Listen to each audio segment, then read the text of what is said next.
You or someone you care about has been diagnosed with bladder cancer. Hearing this can be overwhelming, and that's completely understandable. But it's important to know that many cases of bladder cancer are highly treatable. Understanding what's happening inside your body is the first step toward taking control. This video will guide you through the key facts: what bladder cancer is, how it forms, what symptoms to watch for, and how doctors determine its stage and risk factors. Our goal is to help you make sense of this diagnosis. Remember, knowledge is power.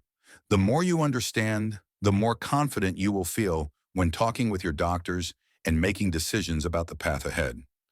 Let's begin by understanding how your bladder works. First, let's appreciate the healthy bladder, a resilient organ working tirelessly inside your pelvis. Think of it as a flexible, muscular reservoir. Its main job is vital: to store urine safely until you're ready to release it. Your kidneys filter waste from your blood to produce urine. This urine then travels down two tubes called ureters, slowly filling your bladder.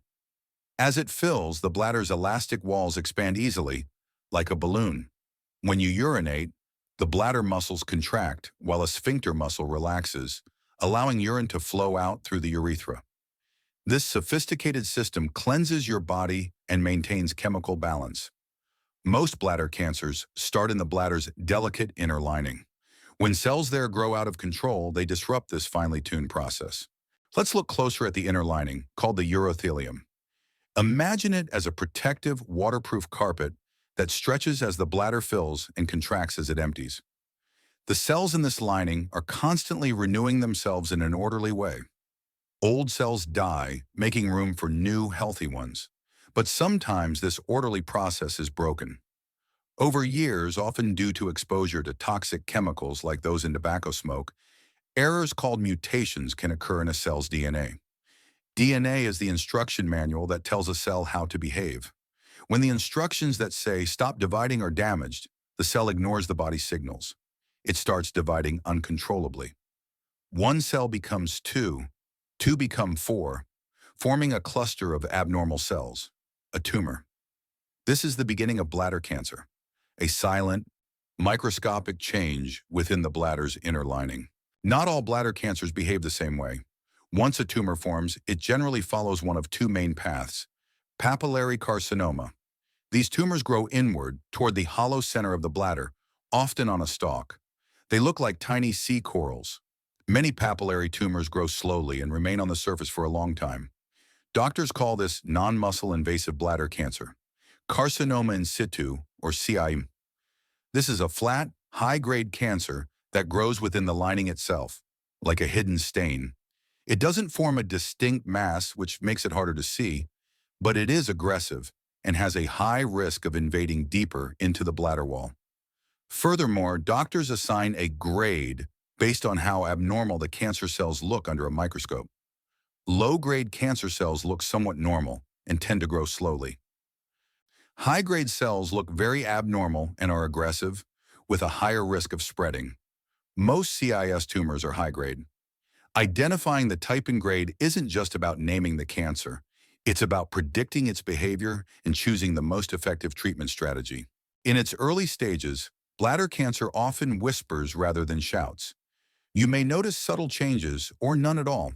The most common and important warning sign is blood in the urine, called hematuria. It may be visible, turning urine pink, red, or cola-colored. Or it may be microscopic, only detectable by a lab test. Other symptoms include a frequent urge to urinate, pain or a burning sensation during urination, or pain in the lower back or pelvis. These symptoms occur when a tumor irritates or blocks the bladder. Remember, these signs can also be caused by infections, stones, or other conditions. However, any persistent or recurring symptom, especially blood in the urine, even just once, should never be ignored and must be evaluated by a doctor. Early detection significantly increases the chance of successful treatment and preserving bladder function. Awareness is your first line of defense. After diagnosis, the next critical step is staging, determining the depth of the tumor's growth and whether it has spread. Stage 0. The cancer is only on the surface of the inner lining. This includes both papillary tumors and flat carcinoma in situ. Stage Y. The cancer has grown into the connective tissue beneath the lining, but has not reached the muscle layer. Stage 2. The cancer has invaded the muscle layer of the bladder wall. Stage 3. The cancer has grown through the muscle into the surrounding fat and may have spread to nearby reproductive organs or lymph nodes. Stage 4. This is the most advanced stage, where cancer has spread to the abdominal or pelvic wall, or to distant organs like the liver, lungs, or bones. Knowing the stage is like having a map of the disease. It allows your medical team to craft a treatment plan precisely targeted to stop the cancer where it is. Bladder cancer often develops after years of exposure to certain risk factors. Some you can control, and others you cannot. Smoking. This is the single greatest risk. Chemicals in tobacco are filtered by the kidneys and concentrate in the urine, bathing the bladder lining in carcinogens. Chemical exposure. Long-term workplace exposure to industrial chemicals used in dyes, rubber, paint, and printing. Chronic irritation. Persistent bladder infections or long-term catheter use. Parasites. Infection with a parasite called schistosoma hematobium, found in certain tropical regions. Previous treatments. Prior radiation to the pelvis or certain chemotherapy drugs. Family history and genetics. A small number of cases may be linked to inherited gene mutations. While you can't change all risk factors, you can reduce your risk by not smoking, using protective equipment at work, and drinking plenty of fluids. When bladder cancer is suspected, doctors begin a careful process of discovery. Cystoscopy. This is the primary test. A thin, flexible tube with a camera is gently passed through the urethra to look directly inside the bladder. Any suspicious areas can be biopsied. Biopsy. A small tissue sample is removed and examined under a microscope to confirm cancer and determine its grade. Urine tests. A urine cytology test checks for cancer cells in the urine. Newer molecular urine tests can detect specific cancer markers. Imaging scans.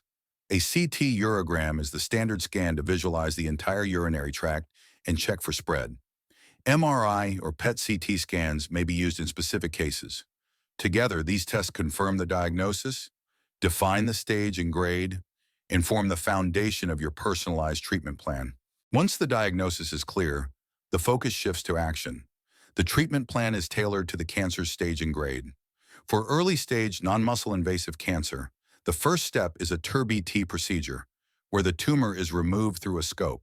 To prevent recurrence, patients often receive intravesical therapy, medicine like BCG, and immunotherapy or chemotherapy, delivered directly into the bladder. For muscle-invasive cancer, the standard treatment is often radical cystectomy, the surgical removal of the bladder. After removal, new ways to store and pass urine are created, such as an ileal conduit, using a stoma bag, or a neobladder, reconstructed from bowel tissue. Chemotherapy is often given before or after surgery. For advanced or metastatic cancer, treatment focuses on controlling the disease throughout the body using systemic therapies. This includes chemotherapy, immunotherapy drugs that help your immune system attack cancer, and targeted therapy. Every plan is personalized, balancing effectiveness with your quality of life. The goal is not just to treat the cancer, but to help you live well. A bladder cancer diagnosis is the start of a new chapter in your health journey. Thanks to medical advances, many people live long, fulfilling lives after treatment. Follow-up care is crucial because bladder cancer can recur. This involves regular cystoscopies and checkups to catch any return of the cancer early when it's most treatable. Caring for your overall well-being is just as important. Staying active, eating a balanced diet, and seeking support from loved ones or support groups can make a powerful difference. Remember, you are not alone. With knowledge, the guidance of your medical team, and determination, life during and after bladder cancer can be not only possible, but meaningful. Thank you for watching this LifeCare 365 presentation on understanding bladder cancer.